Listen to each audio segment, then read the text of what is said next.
Morning, everybody, and welcome to, I guess the way I should introduce this is welcome to my first MLB The Show 19 wish list video. This is going to be one of many for you guys to come. Also, by the way, I thought I'd just go ahead and let you guys know that this is a live comm, so I'm gonna try to do as minimal editing as possible for this video. So yeah, I just thought I'd go ahead and let you guys know.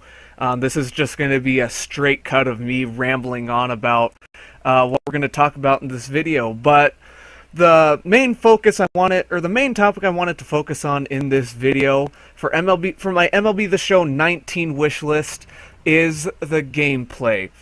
This is going to be strictly what I see in the game this year.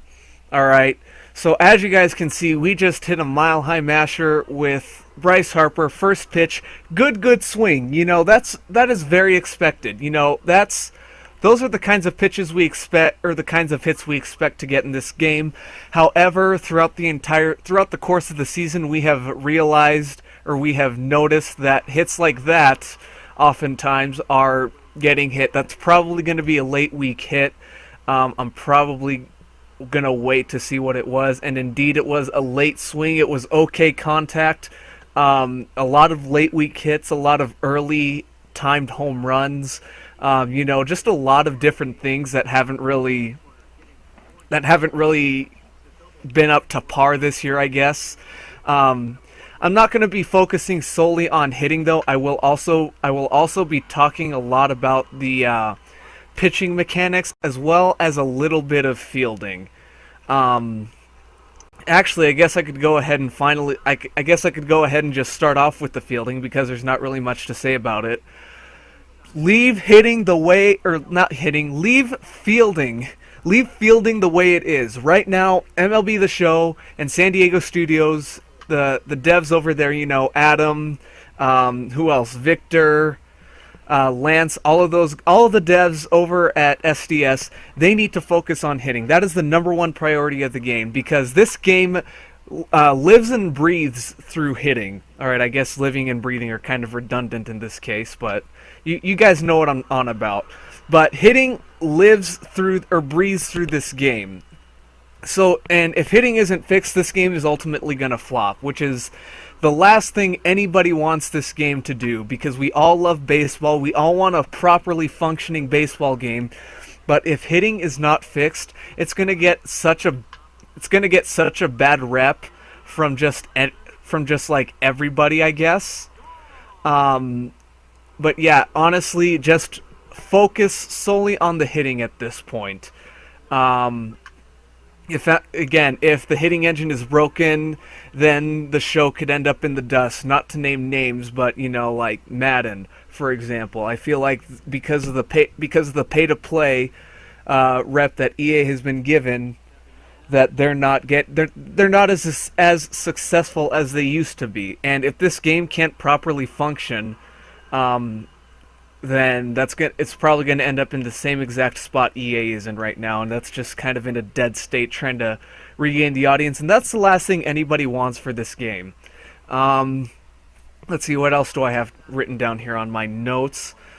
Of course, I'm not saying that there's no problem with fielding at all. I'm just saying that we can look past the errors that we see every once in a while with the fielding, and because again, hitting is what lives and breathes through this game. Fielding can really take a back seat at this point. You know, yeah, there are problems with it, yes, but at the same time, it's not going to be the main focus. We can, you know, overrunning the ball in an outfield is fine. We can live past that, but if we're squaring up a ball and getting weak contact pop-ups, that's not really supposed to happen in real life. I guess we'll just go ahead and transition right into the hitting aspect that I want to talk about, and there were three main points that I really wanted to talk about with the fielding. Or not the fielding, the hitting. Dear God, I'm a little all over the place. but yeah, the main topic of focus I want to focus on with hitting, that was a sentence, is the early and late hits. All right. First point I want to make about it is should be if there's an early or late hit, that should be either at the most I say that it should be like a line drive, or like a base hit at the most for a late or a weak hit. Whether that because if you're early on a pitch, let me just say this before anything. I played baseball for 12 years, guys, so I kind of know what I'm talking about. I've also been watching it for God knows how, like basically since I was born. So yeah, but basically if you're early on a swing, then you're going to end up pulling it toward the earlier you are on the swing, the more it's going to be, the more pull you're going to have on your swing. And then same goes for a late hit. The later you are on the swing, the more push you're going to get. All right, so for example, right-handed batter, say that you're early on a swing, you're going to pull that one down the left foul line. All right. I feel like the same should go for the game. All right. So if you're early on a swing, at the most it should be a base hit. At the very most, it should be a base hit. Can it be a double every once in a while? Sure. Why? Yeah, sure. Not saying that that never happens in real life. But yeah, honestly, I just think that it needs to be, it needs to be a lot more realistic, because this year, as you guys probably know, early timed home runs have been probably one of the most common things, and it's pissed off so many people. But yeah, I think the early hits and the late hits, they need to have more consistency, with pulling and pushing. Let's see, in my notes here, I had once in a while contact might be made with late swings. I've listened to a lot of different people's inputs. I've also listened to a lot of different community members and what they think, and then I took a step back and realized, all right, yeah, you know what, that the more that I thought about it, the more I was on board with what they were saying, and that early swings and late swings can't have contact all the time, but it's not going to be like, it shouldn't be like a home run every time.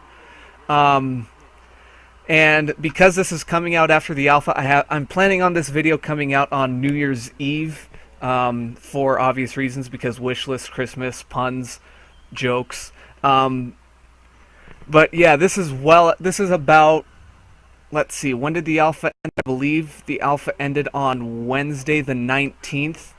So I believe the day this is posted, it'll be about 5 days after the alpha. I said it should be addressed in the alpha, and it definitely was. Or at least it was the main focus. Again, we're not going to go into details about that because I don't want to run the risk of getting my channel banned or getting banned on 19. But yeah, the next thing I wanted to talk about was the PCI. All right.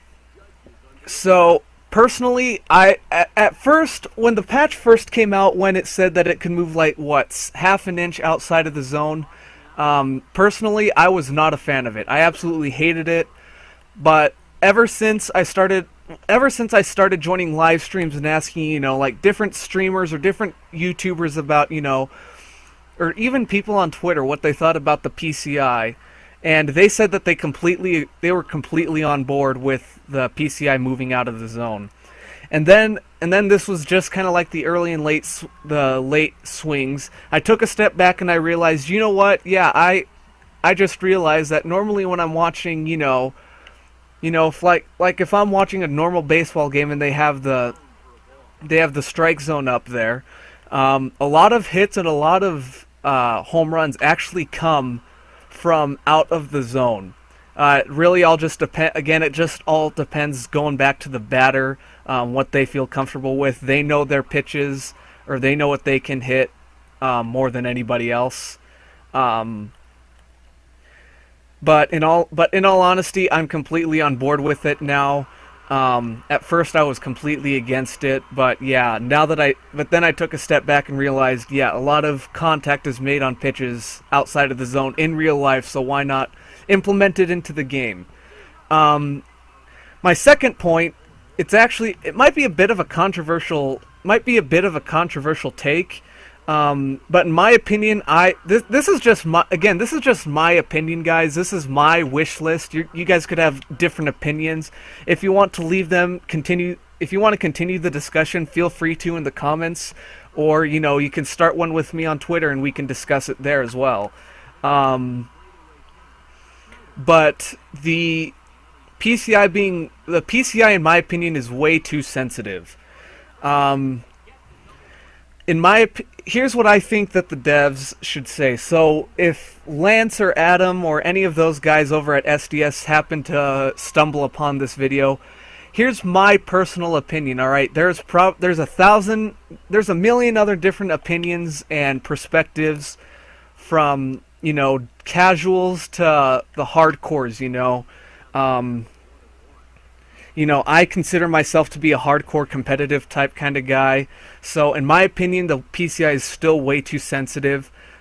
But here's what I think that the devs should do. So Adam or Lance, if you guys ever stumble upon this video, I say that either you don't make the PCI as sensitive as you are making it, or as sensitive as it currently is, or you allow us to adjust the PCI sensitivity in one of the in the settings. For example, Fortnite. Like Fortnite, or I haven't really played Call of Duty, but I'm pretty sure that they have this, adjusting your sensitivity for like first-person shooter games. Allow us to adjust the sensitivity to something that we feel comfortable with. I'm not sure if you guys would even be able to do that to begin with, but because I'm not a game developer, so I don't know how this stuff would like actually work in game. But yeah, in my opinion, it's just way too sensitive. Over a period of time, I have figured out a decent hitting technique. Just sit on the high heat and then drop the PCI. That's personally worked for me now. But again, going back to the PCI and kind of back to the early late hit type kind of thing, what kind of contact, good, okay, good, weak, all that fun stuff. We need more accurate feedback, because whether I experience it, because whether it be offline or online, feedback is just all over the place. Alright, because I don't know what would be classified as a good hit, because would a good hit make it like good timing or like good contact on the ball? And because the feedback is all over the place, I can't really make any adjustments to my game. I'm not really able to figure out, like, all right, well, what if I place my PCI up here? Oh, what if I start on what if I start down low? What if I start my PCI low and then bring it up a little bit, or same thing goes for if I start sitting on the heat and then drop it down for a breaking ball, it just seems like the feedback is just really inconsistent, because even with the buckshot PCI feedback, sometimes there are some times when it's squared up and it says good, okay. And normally when you square up a pitch like that, it should be good. Whether that be, it doesn't matter if it's lined right at a guy, a base, like a triple into the gap, or a home run into the third deck.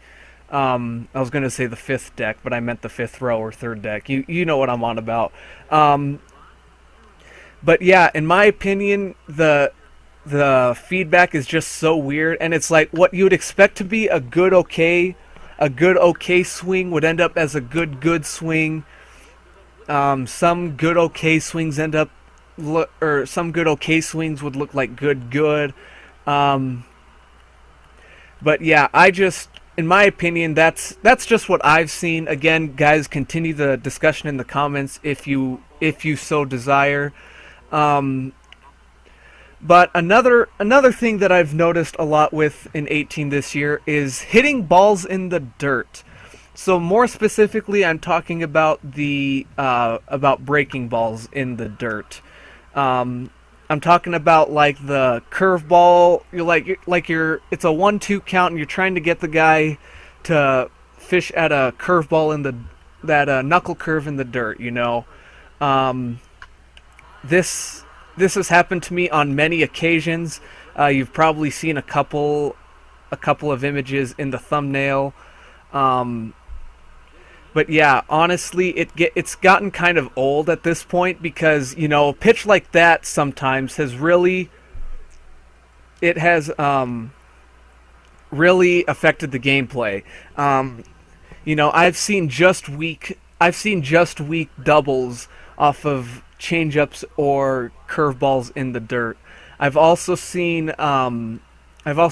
like good. I've seen a couple of good swings off of pitches in the dirt, and overall, like, will it happen in real life? Maybe once in a blue corn moon. All right, but it shouldn't be happening like it shouldn't be happening as consistently and as prominently, I think is the right word, as it should. Um, like fouling it off, just like Mike Schmidt did right there. That's perfectly fine. But I'm talking about like you time it perfectly and then you get good contact on it. And it ends up as a triple or a double, and bringing home a run or two sometimes, depending on the situation. But I think you guys know what I'm talking about in this situation.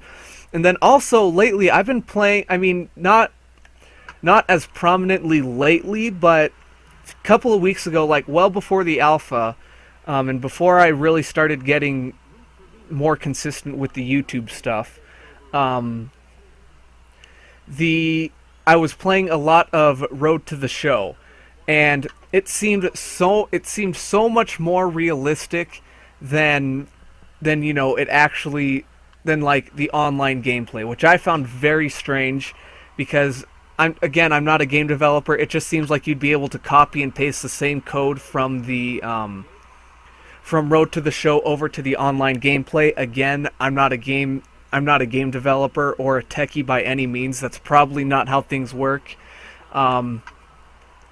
But yeah, it seemed way more realistic, and early and late swings were, a lot of them were missed. They weren't really getting hit for home runs or really they weren't really base hits per se. But yeah, I think that's all I really have to say about hitting, so I guess I'll move over to the next topic that I really wanted to talk about, and that was the pitching side of things. Alright, there's a lot of different areas that I could go into this. The first thing is hitting and missing your spots with the pure analog pitching interface. So the interface that I use right here, so as you guys can see with David Price with the baseball, the yellow line and the little red circle up there. So what you have to do for analog pitching, alright, I'm going to throw this fastball. So you pull your right analog stick down, you keep it all the way down, and then when you think the best time to release it, or you try to get it as close to that yellow line as possible, and then you try to flick your analog stick up into that red circle as best you can. All right, you try to get it as best you can. Normally, if you get a good release on the yellow bar, and you hit it right in the red circle, like 9 times out of 10, you're going to end up hitting your spot. But there were a couple of games, a few weeks back, where like even in some of the games that you guys have seen here on the channel, there have been some good release pitches, or at least on the feedback the guy wouldn't swing and it says the pitch release was good. A couple of weeks ago I had thrown a pitch to a guy online, and it said it was a good release, and the pitch ended up, I think it was a changeup, it ended up going behind the batter. All right, it almost hit the guy, and it was classified as a good release. I'm not saying that's wrong, or not. I'm not saying that I'm not trying. I don't know what I'm trying to say right now, but you guys know what I'm trying to. You guys kind of understand where I'm going with this. That's not. That's not a. You guys know, or if you guys have played baseball and watched baseball long enough, you know for a fact that's not a good release by any means. So it's going to go back to the consistency thing with the hitting. What classifies as a good release? Is it a good release on the yellow bar, or is it like a good release on the or like a good placement of the pitch? Because the placement of the pitch most oftentimes, the placement of the pitch most oftentimes relies on the release of on your release point. And you guys can again keep continuing the discussion in the comments or on Twitter or wherever. Let SDS know your guys' opinions in their forums. But yeah, again, and then I'll go to the second point that I'm trying to get here, because I just feel like I'm stuttering and rambling at this point. Hitting your spot, barely missing it, and it ends up right over the heart of the plate. That's been another thing that I've definitely noticed this year. It goes back to the consistency. I barely miss my spot. I get a good release on the yellow bar. It ends up just outside of the red circle, and it ends up as a circle changeup right down the heart of the plate. Here's another question I have for San Diego Studios, and any of the devs, if they if they stumble upon this video, it's happened countless times, and I had a big question. Would that be classified or considered as the starting pitcher's stats coming into effect during the game? Because because the one thing I've noticed is Nolan Ryan. He's one of the immortal pitchers that I've unlocked, and he has a 115 hits per 9 and a 125 strikeouts per 9. All right, you'd expect him to be pretty unhittable, right? Just by looking at those stats. But the strange thing is, Tom Seaver, who has, I believe, 99 hits per 9 and 106 Ks per 9, he's actually an overall better pitcher. I don't have the stats in front of me right now, but I think Nolan Ryan has lower control and lower walks per 9. But at the same time, Nolan Ryan's hits and Ks per 9 you think would counter the control and walks per 9. But the question I had for the devs is, how much of the player's stats, how much of the player's stats show in the gameplay? Because again, I've thrown countless pitches with Nolan Ryan, just missing my spot, and it ends up as a circle change right down the heart of the plate, and my opponent ends up hitting it for a 3-run home run. I don't completely, maybe I just don't understand how it shows in the game. But yeah, if any of the devs happen to see this, if you could let me know, so I could have a better understanding, and or at least tell the community, because I don't think a lot of us understand how much user input and how much player stats are, what's the balance in all of that. That's my big, we don't really know the balance, and it gives us, and it's weird for us to adjust. Again, going back to the consistency thing. And it goes back to, like, again, what constitutes as a good release. Because again, Nolan Ryan is getting lit up nine games out of 10 for me right now.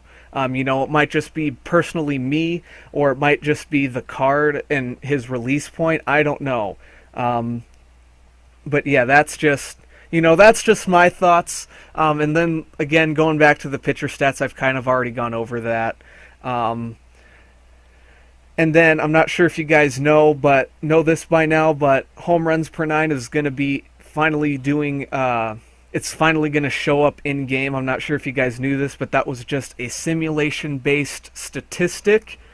So it's like if you were playing Road to the Show or Franchise or something, and someone had 86 home runs per nine, and somebody else had 72 home runs per nine. The guy with 86 home runs per nine would allow less home runs than the guy with 72 home runs per nine. And then again, I'm going to go back to the Nolan Ryan thing. I guess I'll continue the pitcher stats thing. Yeah, Seaver's just better in game. Nolan's better. Nolan clearly has the better per nines. They're like light years better.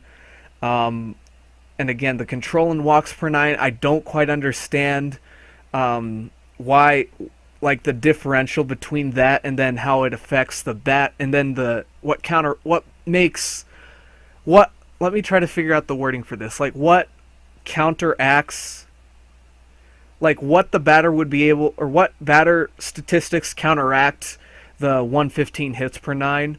Again, the control and walks might have a slight effect, but it seems like Nolan is almost just by looking at the per nines, you would think that Nolan is unhittable, but it's actually quite the opposite, and he gets lit up every single time, and he's almost, in my opinion, he's almost unusable for me. Again, it might just be the whole, the differential between user input and statistics, and my user input might not be as good as the feedback is showing to be, which again would tie back into the feedback thing, I guess. I don't know where I was going with that one.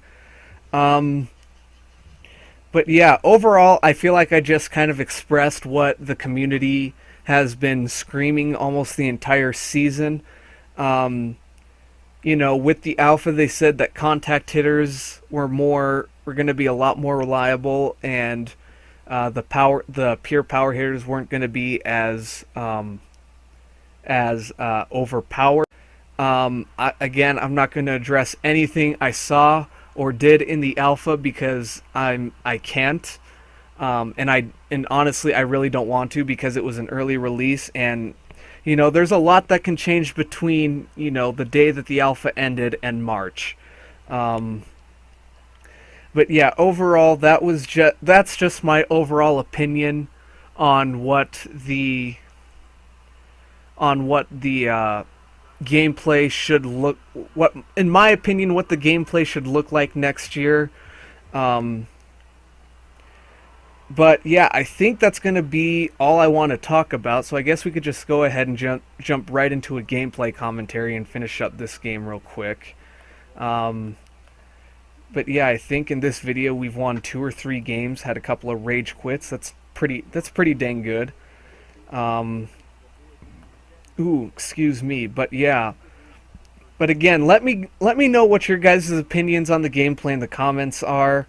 That was a weird way of wording it, but you guys know what I was trying to say. But yeah, fastballs should be a lot more effective next year. Breaking balls won't be as overpowered. But yeah, I think that's all I really want. I think I covered everything that I wanted to with the gameplay. And then, if you guys are wondering what my opinions are on base running, in my opinion, it's perfectly fine the way it is. I haven't seen many bugs.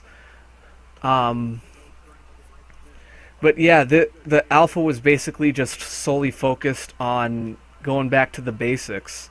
And very honestly, very honestly, I to cannot wait for the release in March. Um, some of the other wish list videos that I'll end up doing, I said this would be one of many. Some of the other wish list videos that I have planned for the future, and again, I don't know what my upload schedule is 2 weeks out from now, but MLB The Show 19 content, I will be discussing what I believe content should look like.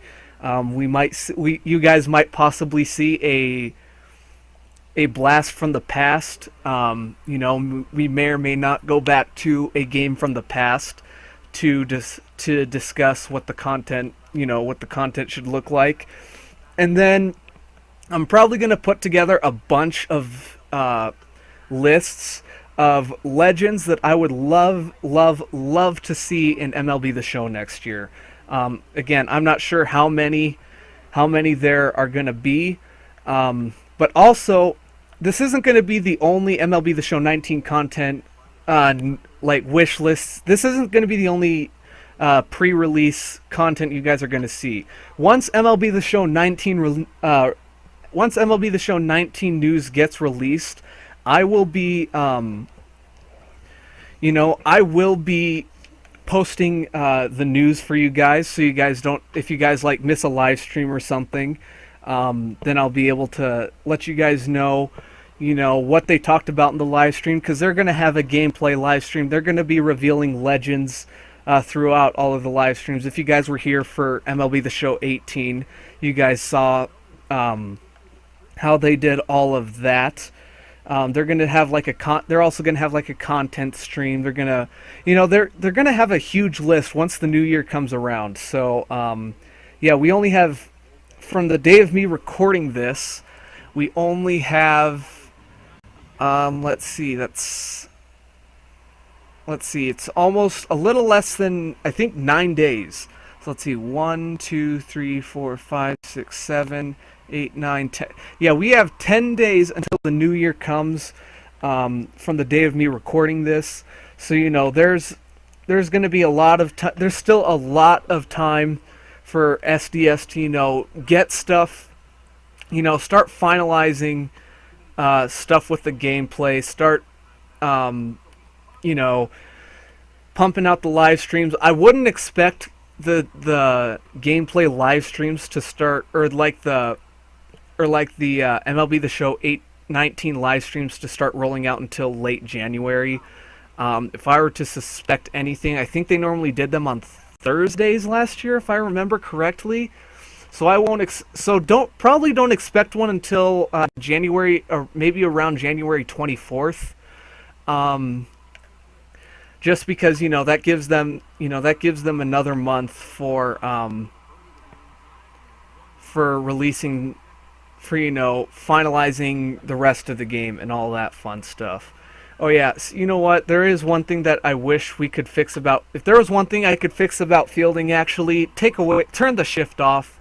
Let the if there was an option in the in like the menu of Diamond Dynasty for us to, if there were certain players that we wanted to shift on, kind of like how NBA 2K has like certain defensive settings for certain players, like oh, I want to double team this guy all the time. I want to smother this guy.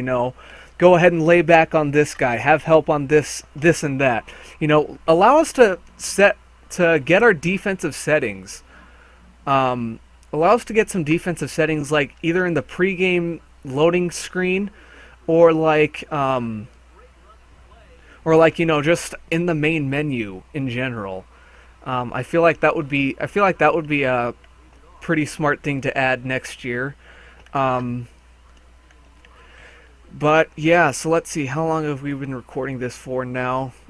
Almost 34 minutes, or almost 35 minutes at this point.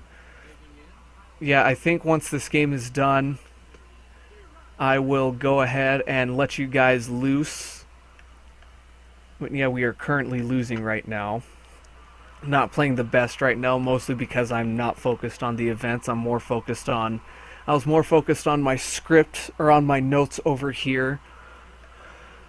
Oh man, yeah, see, it's hits like those that I'm like, it's hits like those that I'm not really okay with, and then again the late okay hits. Those are still, in my opinion, just not really supposed to be a thing. I mean they could be. I mean once in a while they should, but not a not like I'm getting that every single time. That's the reason this guy is winning, you know.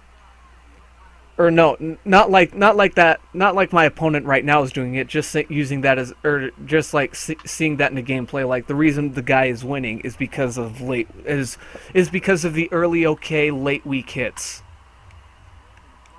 And it looks like Bregman. Oh, that dropped. Nice. All right. We're going to sit on the high heat once again and then drop the PCI. That's how I play the game now. And we are still going down. Actually, you know what? I'm going to go ahead and let you guys loose now. So that's going to be the end of this. MLB The Show 19 gameplay wish list. So I hope you guys enjoyed. Make sure you guys leave a like and subscribe to the channel if you guys are new. I'll see you guys in the next one, and as always, have a great rest of your morning.